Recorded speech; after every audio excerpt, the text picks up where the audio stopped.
I'm standing in my driveway on Christmas Eve, holding a casserole I spent 4 hours making, watching my sister's car pull away from my parents' house.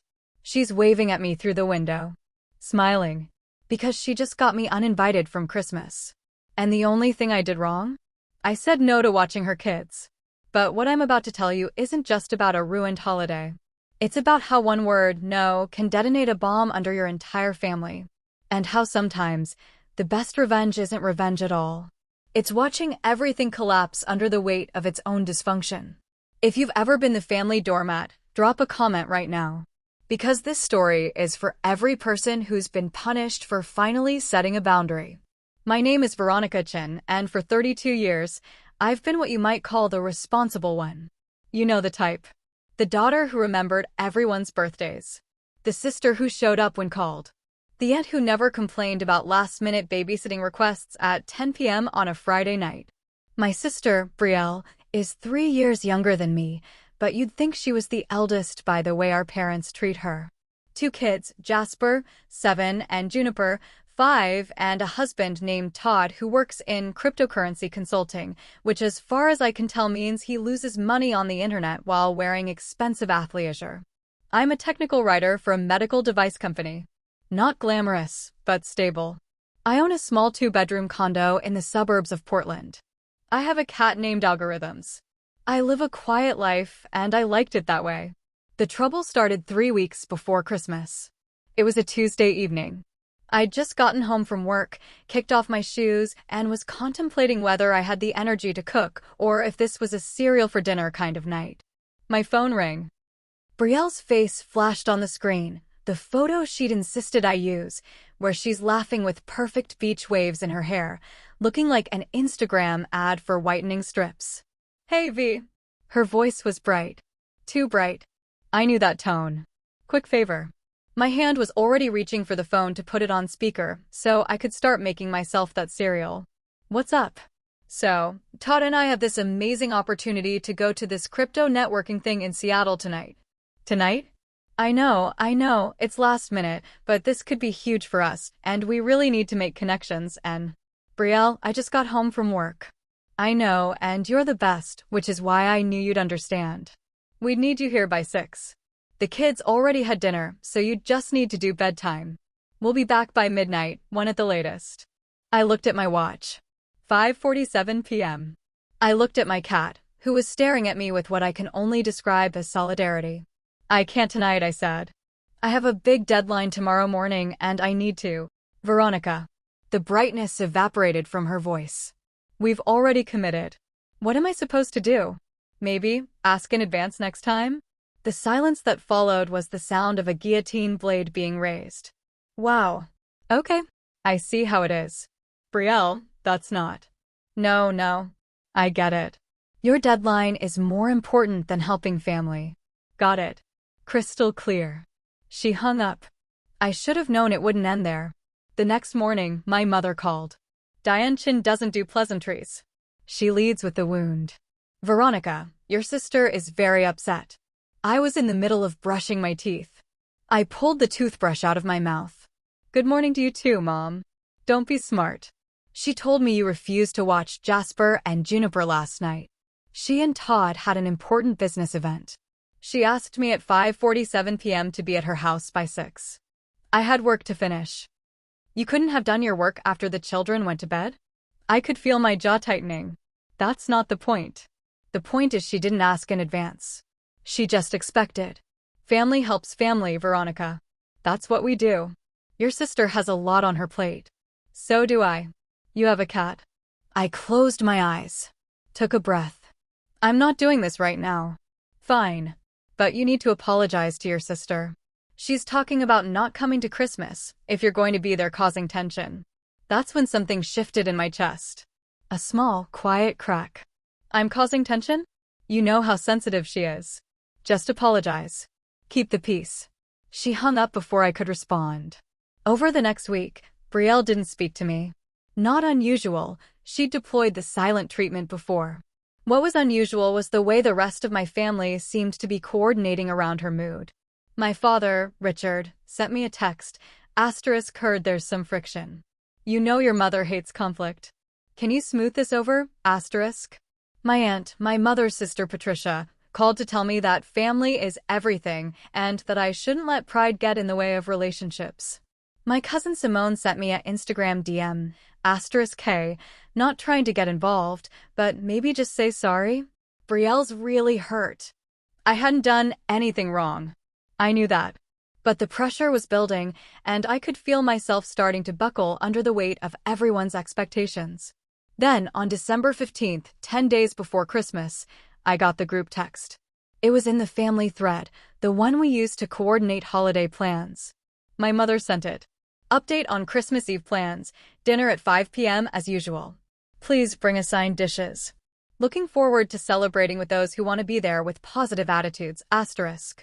I read it 3 times, trying to find the hidden message.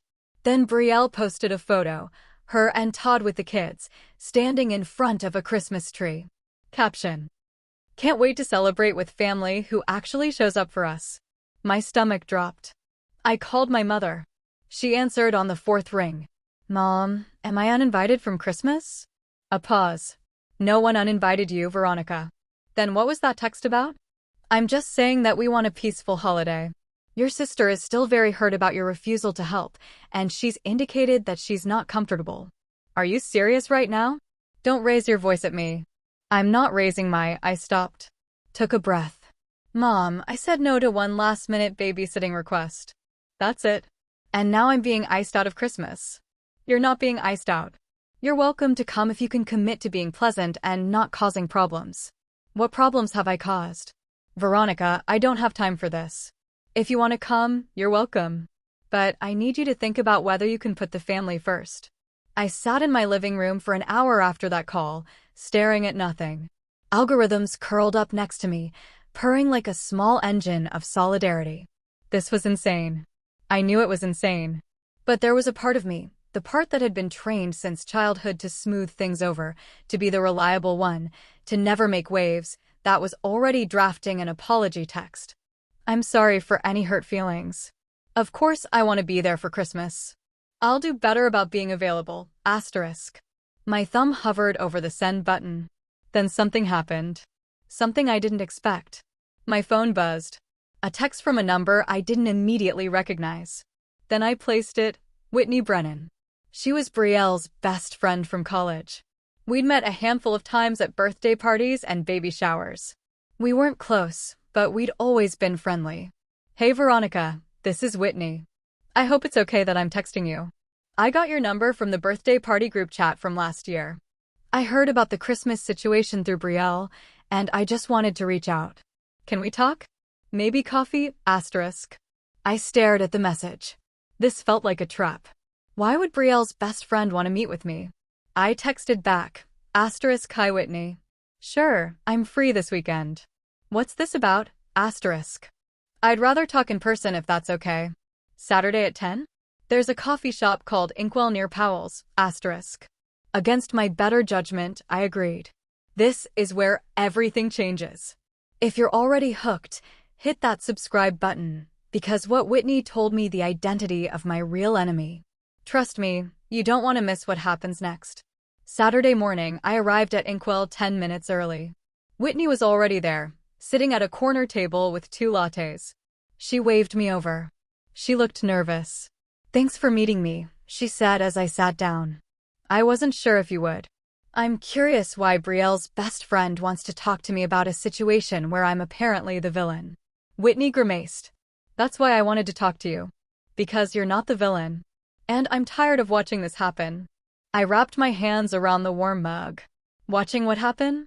She took a breath. Veronica, I've been friends with Brielle for 12 years. I love her. But I've also watched her do this to person after person, and I can't stay quiet anymore. Do what? Create these scenarios where someone sets a boundary and she turns it into a family crisis until they apologize and fall back in line. I felt something cold settle in my chest. What do you mean? Whitney pulled out her phone. Do you know Rachel Portman? The name was vaguely familiar. I think Brielle mentioned her. Old coworker. Best friend before me. They were inseparable for 3 years. Rachel was Jasper's godmother. Whitney pulled up a photo. Brielle and another woman, laughing at what looked like a restaurant. Rachel got engaged. Asked Brielle to be her maid of honor. Brielle said yes. Then, 2 months before the wedding, Brielle got pregnant with Juniper. She told Rachel she needed to step down from being maid of honor because she'd be too pregnant, too uncomfortable, couldn't do the bachelorette party. Okay, that's understandable though.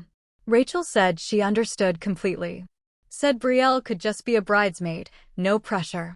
But Brielle was upset that Rachel didn't offer to postpone the wedding. She stopped responding to texts. Then she sent a long message about how Rachel was being insensitive to what she was going through with her pregnancy. Your parents got involved. Diane called Rachel's mom. It became this whole thing.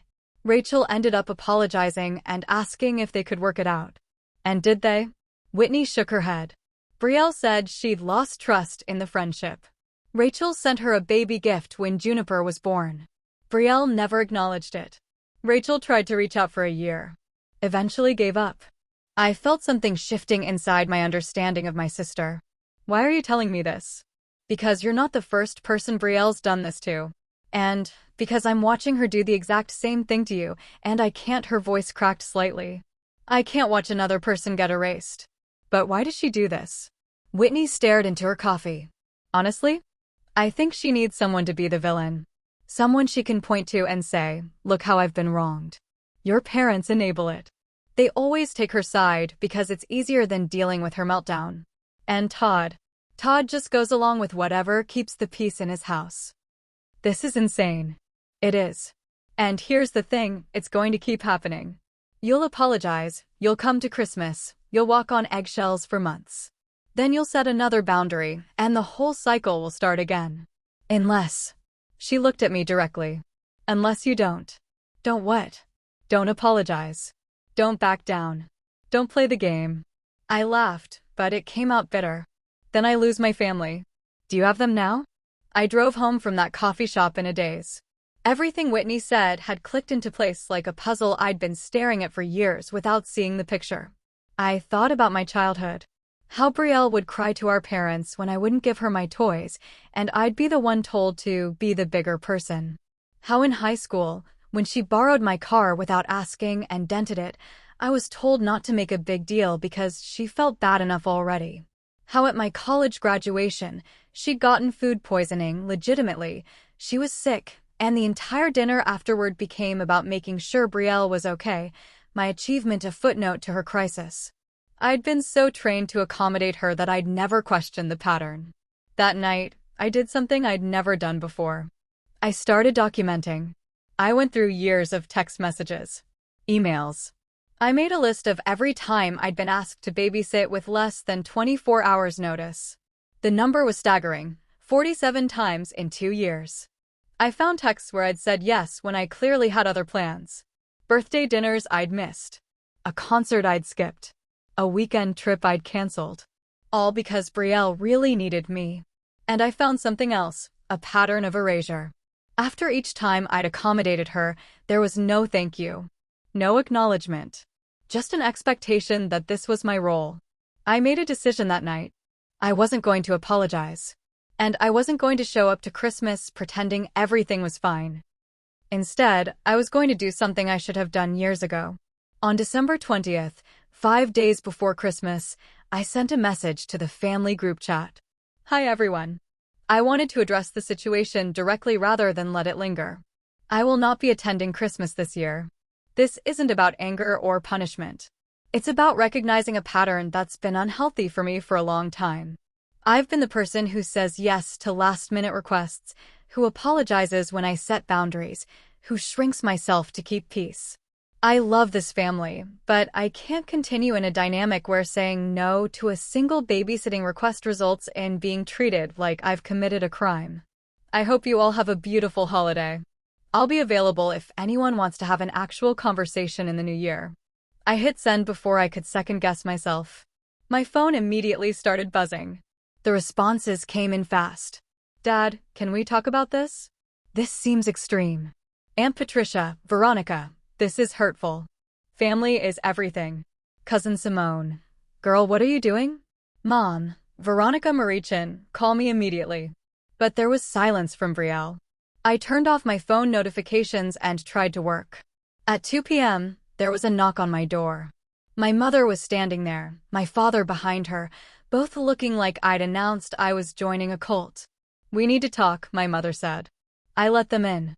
We sat in my living room, the tension so thick you could spread it on toast.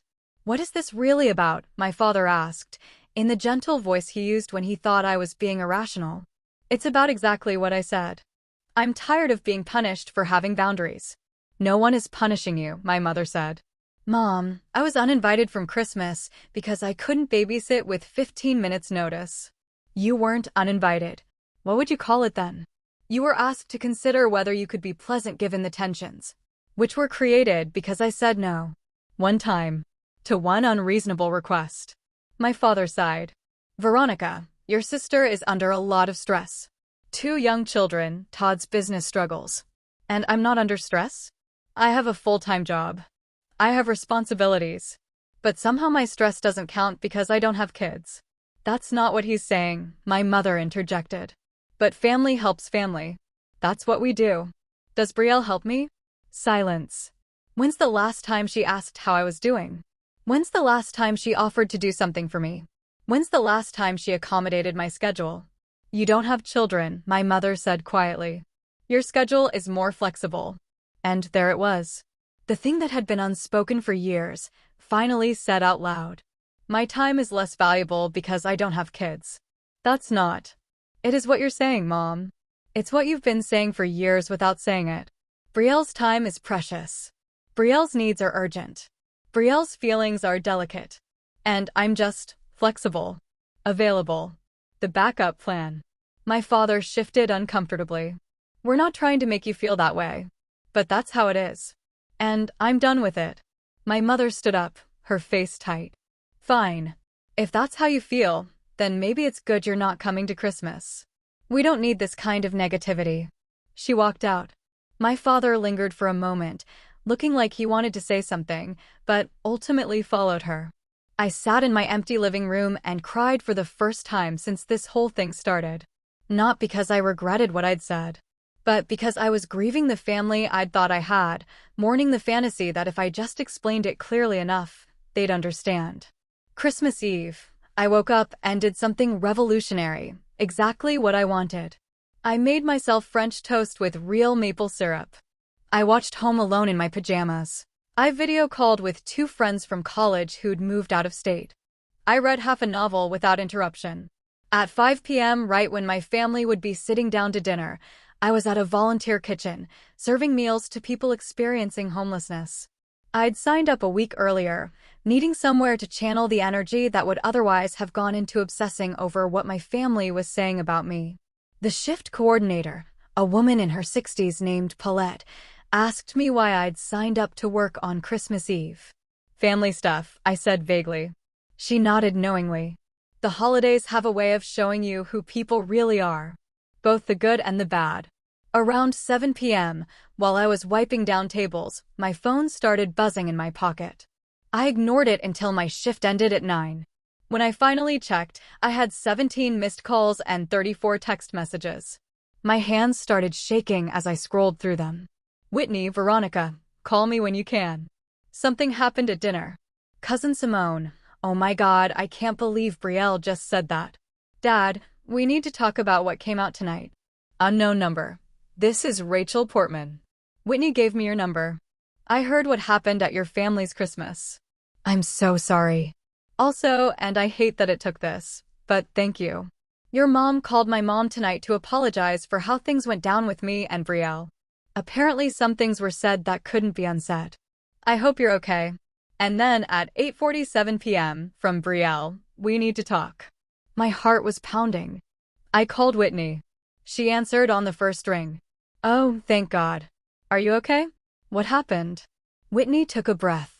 "Okay, so I wasn't at dinner, but Todd called me right after. Apparently dinner was tense. Your parents kept making comments about you, choosing not to be there, and how sad it was." Brielle was milking it, talking about how hurt she was, how she couldn't believe her own sister would abandon the family. Sounds about right. But then your Aunt Patricia, who'd apparently had several glasses of wine, said something like, "Well, I don't entirely blame Veronica. You do call her at the last minute a lot, Brielle." "Oh no." "Oh yes." And Brielle got defensive. Started listing all the times you'd said yes, how you'd never had a problem with it before. And your aunt said maybe she had a problem with it but was too polite to say so. This is either very good or very bad. It gets better. Your cousin Simone apparently jumped in and said she'd noticed the pattern too. That you were always the one expected to drop everything. And then, this is the big one, your father said that maybe they'd been unfair to you. I actually gasped. Your mom tried to shut it down, but the floodgates were open. Todd apparently admitted that they'd been taking advantage of your availability. Said he'd told Brielle multiple times that she should give you more notice, but she'd said you didn't mind. Todd said that. In front of everyone. And then Brielle completely spiraled. Started crying, saying everyone was ganging up on her, that she was a good sister, that you'd always been jealous of her. Jealous. And that's when your mother apparently said, "Brielle, that's enough." Just like that. Diane Chin told her daughter, "That's enough."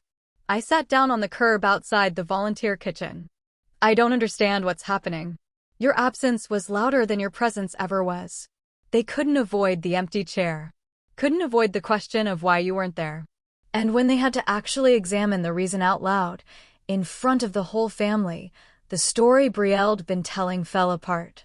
Before I could fully process what Whitney had told me, another call came through. My mother. I almost didn't answer. But something made me pick up. Veronica.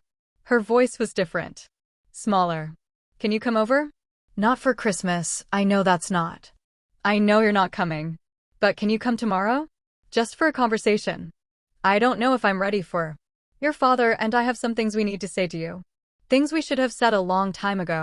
There was something in her voice I'd never heard before. It wasn't quite an apology, but it was adjacent to one. It was the sound of a crack forming in a very old, very solid wall.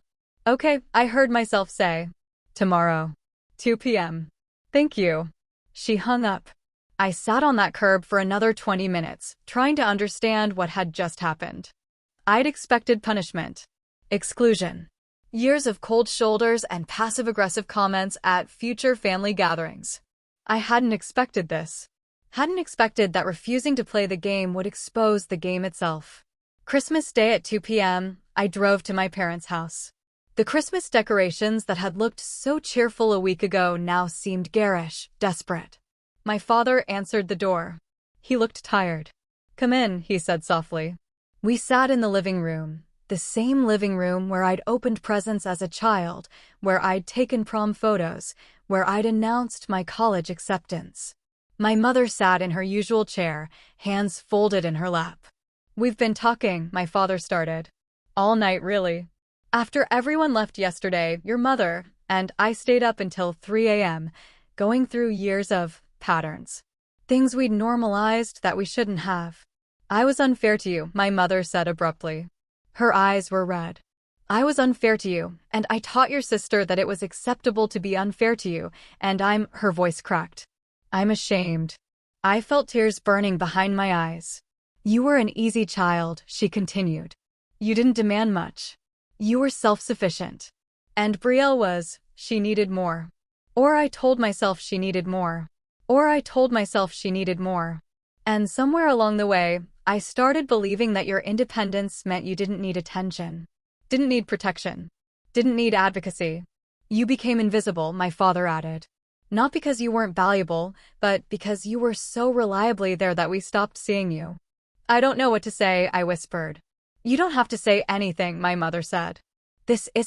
We're not asking for forgiveness right now. We're telling you that we see it now. We see what we did. What we allowed. And we're going to do better." "What does that mean?"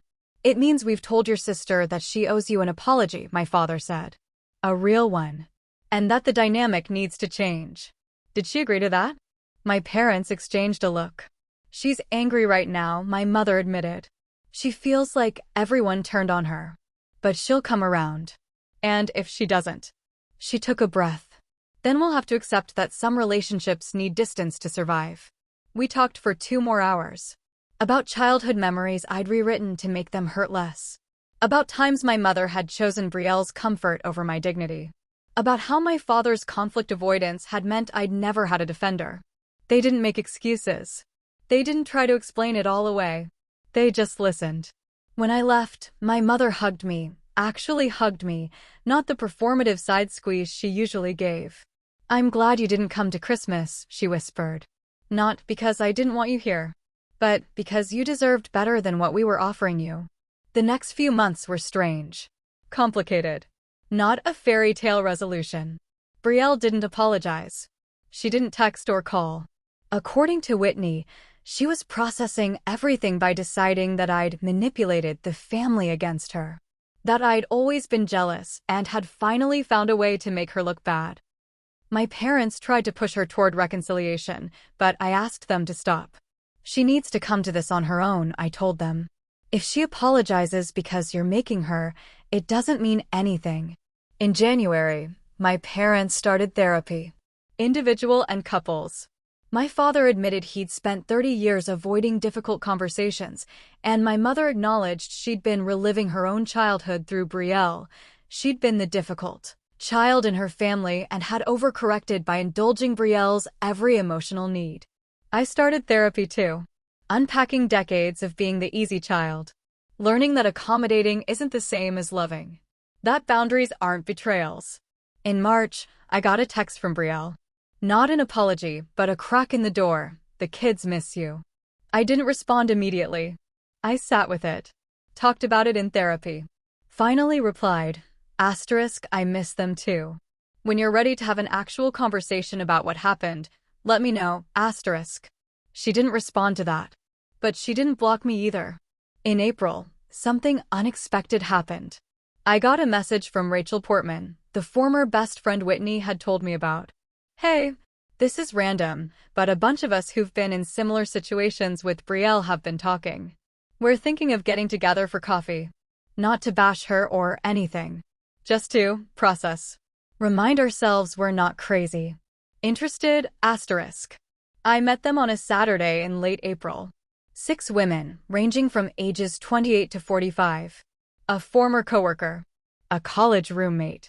2 old friends from Brielle's mom group. Rachel. And a cousin on Todd's side.